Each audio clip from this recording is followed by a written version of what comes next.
যাদের কানে সমস্যা আছে, কম শোনেন অথবা বিভিন্ন ধরনের জটিল সমস্যার মধ্যে আপনি ভুগছেন, তাদেরকে আমি বলছি আপনার ডান কানে অথবা বাম কানে যেই কানের মধ্যে সমস্যা আছে, কানের উপর হাত রেখে আল্লাহর এই খাস নামটি আপনি 11 বার পাঠ করেন। 11 বার পাঠ করে কানের মধ্যে হাত রেখে আপনি ফু দেন। আল্লাহর কসম খেয়ে বলি, এক সপ্তাহে আমলটি করতে পারলে আল্লাহ পাক কানের সমস্ত সমস্যা থেকে আল্লাহ পাক হেফাজত করবেন।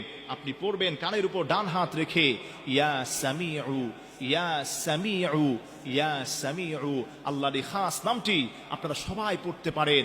আপনি আপনার এই ডান কান অথবা বাম কানের উপর হাত রেখে আল্লাহর এই খাস নামটি আপনি 11 বার পাঠ করবেন, ইয়া সামিউ ইয়া সামিউ। এটা পড়ার সুন্দর সিস্টেম হলো, আপনি পড়ে আপনার হাতটাকে কান বরাবর রাখবেন, রেখে আপনি পাঁচাল করে সুন্দরভাবে ফু দিবেন যাতে করে আপনার কান পর্যন্ত পৌঁছায়, অথবা হাতের উপর মুষ্টির মধ্যে ফু দিয়ে কানের মধ্যে আপনি মাসাজ করে দিবেন।